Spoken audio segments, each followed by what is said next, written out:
Hi sir, నేను TR computer services shop number 13 అన్నపూర్ణంల కమీర్పేట్ మీది. మీ కిషోర్ బాబుని మాట్లాడుతా అండి. ఇవాళ వీడియోలో మీరు షాపులకు వచ్చేసి మీది ల్యాప్టాప్ ప్రాబ్లం అని చెప్పి జనాలు చాలా మంది ఇబ్బంది పడుతున్నారు. దాన్ని ఏ ప్రాబ్లం ఏంటి అనేది ఒకసారి ఐడెంటిఫికేషన్ చేసుకోవడానికి ఇవాళ మేము ఒక కొత్తగా ఈ వీడియో అనేది మిగతాది ఓన్లీ ఎడ్యుకేషన్, నార్మల్గా ఎడ్యుకేట్ చేయడానికి ఈ వీడియో తీస్తున్నామండి. ఇవాళ అయితే మీకు బేసిక్గా లోయర్ ఎండ్ ల్యాప్టాప్ కానీ హైయర్ ఎండ్ ల్యాప్టాప్ కానీ ఏదైనా సరే హార్డ్ డిస్క్ ఉంటే మీకు స్లో ఉంటుంది ల్యాప్టాప్. దానికి మినిమం మీరు ఎవరిని అడగవసరం లేదు. ఎస్ఎస్డి ఏం చేసుకోండి, ఎస్ఎస్డి వేసుకోండి. ర్యామ్ 4GB ఉంటే 8GB ర్యామ్ చేసుకోండి. మినిమంగా చేసుకోవచ్చు. మీరు వెళ్ళిపోయిన తర్వాత అది మదర్ బోర్డ్ పోయింది, ర్యామ్ పోయింది అని ఈ స్లో ఉంటే అవన్నీ మారుస్తున్నారు. అవన్నీ మార్చడం అవసరం లేదు. మేము జరిగిన మా దగ్గర రోజు వచ్చే కస్టమర్స్ చూస్తాం. 100 మినిమం 10 to 15 నెంబర్స్ కానీ 20 నెంబర్స్ 50 లోపే వస్తారు రోజు కస్టమర్స్.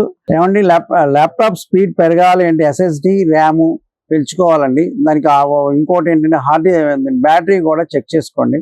మూడు ఒకటి first SSD RAM battery charging ఉందా లేదా అని మ్యాక్సిమం ఉన్న ప్రాబ్లమ్స్ వస్తున్నాయండి. ఎస్ఎస్డి అయితే మీరు నాన్ బ్రాండ్ అయితే మీకు 30% స్పీడ్ పెరిగిద్ది, బ్రాండెడ్ అయితే 40% స్పీడ్ పెరిగిద్దండి.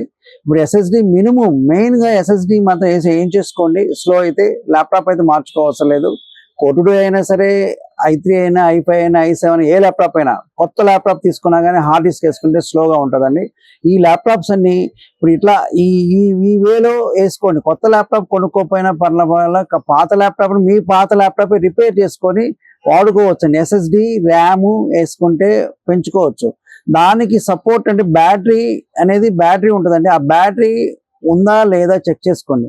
అది 10 minutes వస్తుందా, 20 minutes వస్తేనే బ్యాటరీ మార్చండి. లేకపోతే హాఫ్ అన్ అవర్ 45 minutes వస్తే మీరేం మార్చవసరం లేదండి.